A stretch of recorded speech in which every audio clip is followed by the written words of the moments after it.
I have partnered up with Alois to make some champion-specific guides for the Summoner School website. I tried to put a ton of information in every single one of these guides. Currently, I've made 3 champion guides for the Summoner School website. I have made a Garen guide, a Warwick guide, and a Mordekaiser guide. In these guides, you will find stuff like explaining all the runes, the items, matchups, and so on. And on top of every single video that the guide provides, there is also a matchup spreadsheet for every single one of these guides. If you wish to check out one of these guides, the link to the website will be in the video description. Now, with this introduction out of the way, please enjoy this video.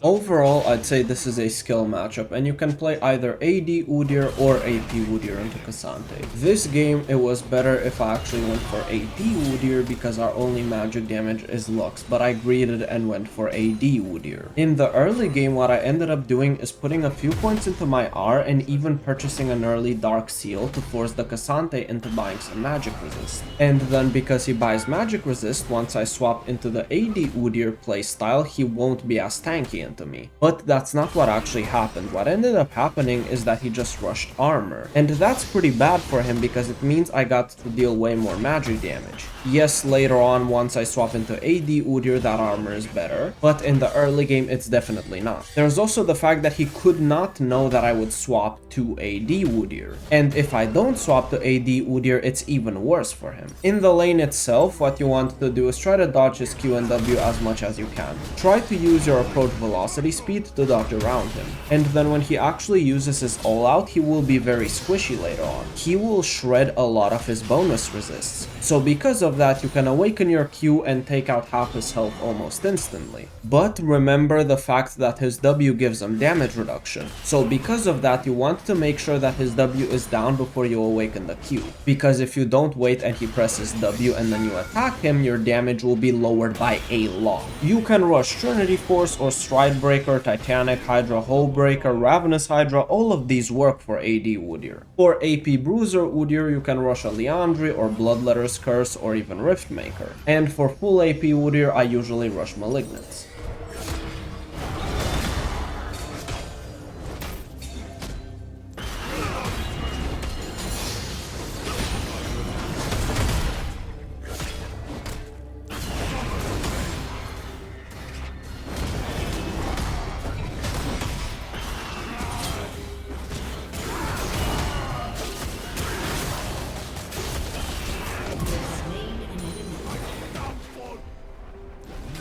The world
The dragon is coming up in 1 minute and we would get soul off of it. What I want to do is push on the other side of the main objective and make sure that if the enemy team sends 2 people on my side, my team can take the dragon. If the enemy team tries to take a 4v5, I can probably just end the game even if I don't have Hull Breaker yet. So it's a lose-lose situation for them.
Initially this game I wanted to go AP Udyr because we have very little ability power on our team, it's just the Swain. So if I were to go for AD Udyr, it would mean the enemy team could buy some armor and that would be pretty bad for most of us. But that's not what I ended up doing, and instead I went for AD Udyr. Though the runes here are meant for AP Bruiser Udyr. The Renekton matchup can be difficult if you don't know that his empowered W can break your W shield. If you know this, you will wait with your awakened W if you want to press it until he runs out of fury or until he presses his W. He's also gonna perma short trade by doing something like E auto W Q and then dashing away. But what you can do is awaken your Phoenix just before you get stunned. That way you can get closer to him with your approach velocity speed and he will be slowed down. And that will allow you to catch up to him and trade back. What I like to do in this matchup is to rush a Bramble Vest most of the time. And this is because that armor plus heal cut is pretty good into him. Do not underestimate the large power spike he gets when he hits that level 6. His ultimate gives him very strong dueling. With AD Udyr you can rush something like Iceborne Gauntlet or Stridebreaker after Bramble Vest. You can also get Bramble Vest into Tear of the Goddess or Tear of the Goddess into Bramble and then plated Steel Caps and then something like a Titanic Hydra. There's a lot of item combinations you can do into Renekton here. The later the game goes, the better the 1v1 gets for you as AD Udyr. Once you get to about 2 items, you can just sit there in melee range and stat check him for the most part. You can attack him with your regular Q attacks, then awaken your Q and then melt him completely. And there's not much you can do to run away, especially if you have a Stridebreaker or Experimental Hexplate. Also, in the early game, it's usually best to put a few points into your W early. You don't need to, but it feels pretty good. This game I actually maxed my W second as Udyr. Most of the time I max my E second, but this game I maxed the W second.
Here what I look to do is run past this tower and keep his minion wave behind his tier 1 tower. This way I allow my minion wave to crash into his tower and then I just walk back in the middle of the lane. And this ensures that as long as I don't awaken my Phoenix, I will permanently freeze on my side of the lane, which will force Renekton to walk up the farm, but he can't do that because I will beat him and kill him. So he's gonna have to ask for his jungler or mid laner to come help him to break the freeze. And if that doesn't happen, he can't farm at all.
The goal in this lane is to bully the Kayle in the early game as much as you can, especially pre-6. The moment Kayle hits level 6, it already becomes much more difficult for you. That ultimate is very powerful into you because it can deny you your Q burst if you play AD Udyr, and the fact that she becomes a ranged champion starting level 6 is also pretty tough. Overall, I'd say you have an easier time as AP bruiser Udyr, but AD Udyr can work too. And this game I want to go AD Udyr because we already have Syndra, Swain, and Nami with magic damage. In the early game, you start with Doran's Ring and put that early point into your R so that you can bully Kayle early. What I like to do is max my Q into E as AD Udyr. And a lot of the time I will rush Boots of Swiftness into Kayle. And this is because most of the time Kayle also rushes Boots of Swiftness. And by getting Boots of Swiftness yourself, you can kind of match her speed. You can also buy an early tier of the goddess into her if you wish. The goal is to get to your stride break Stridebreaker as fast as possible. The moment you get Stridebreaker, you don't even need to awaken your Q anymore. You can awaken your E and then activate Stridebreaker and stick to her, and then you can start to run away after you do something like E to stun her, then do the 2 Q attacks. Or you can do the E attack to stun her and then immediately awaken your Q, do 2 attacks and then walk away. If you go into a super extended fight against Kayle and she has her ultimate, you might lose. Even if initially you manage to burst her really hard, that ultimate can swing around the fight if you aren't careful. Now this isn't going to happen if you are super fed, but if you aren't that fed, then it will probably happen. The second item after Stridebreaker can be something like Youmuu's Ghostblade, Experimental Hexblade, or Kayle Rookhorn. Personally, I really like Kayle Rookhorn as AD Udyr into Kayle. Kayle will be forced to crack down that Kayle shield before she deals damage to you. You could also buy Spirit Visage instead of Kayle Rookhorn, but in my opinion, in this matchup in particular, Kayle Rookhorn is better into Kayle. You can also buy a Hullbreaker and permanently sit on side lane. AD Udyr is pretty weak in team fights, so it's much better you side lane, especially because in team fights Kayle can be a menace. But on the side lane, if Kayle's ultimate is down, you can straight up dive her. You just have to try to bully her in the early game as much as possible and not allow her to get to the hyper late game.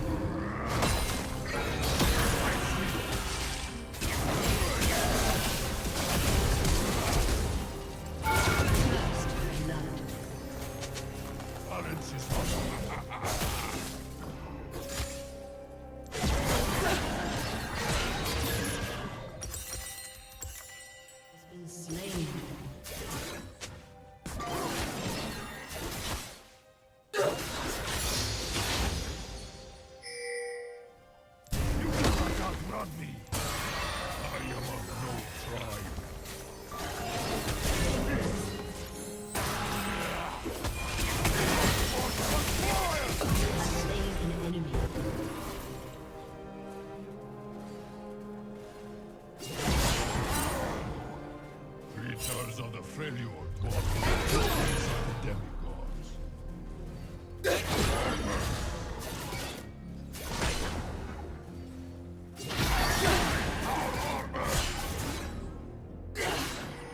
An enemy has been slain.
I have loved twice.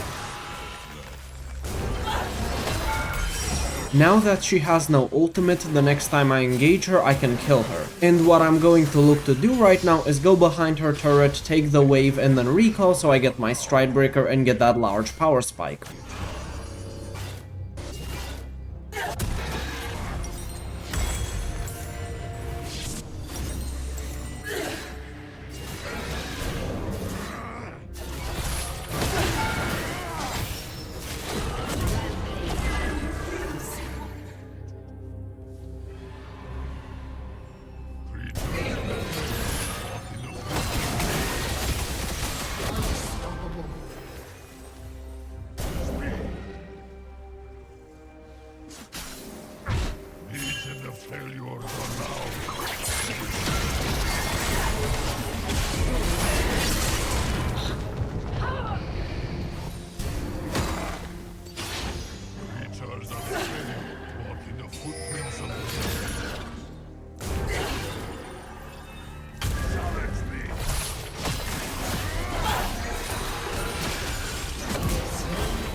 Right now the Baron is up, and what I'm looking to do is split push on the other side of the main objective. If they send a lot of people to me, my team should be able to take the Baron. If they don't send a lot of people to me and they try to force a play on Baron, my team can probably stall out the Baron for a long time, which will allow me to melt down their towers.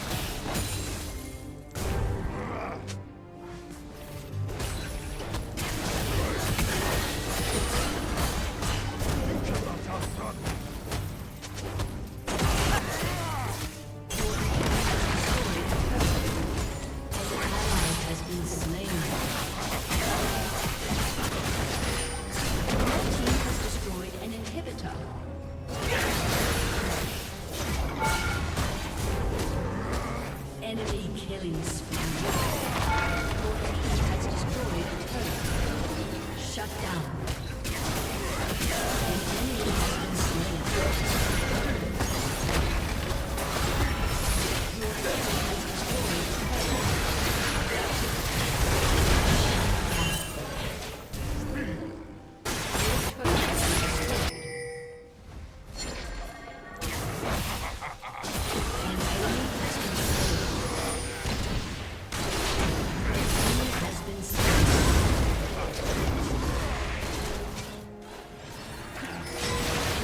has destroyed a turret.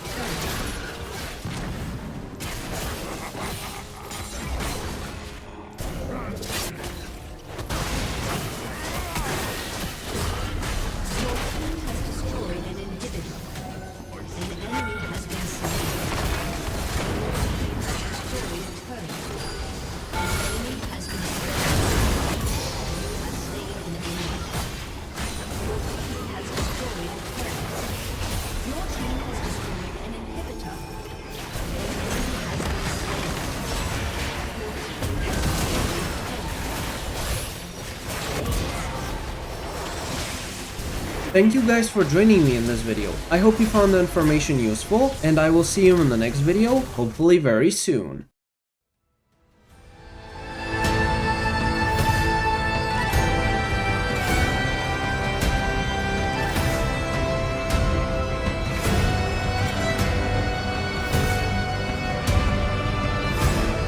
Retreat is not failure. We heal and we try again.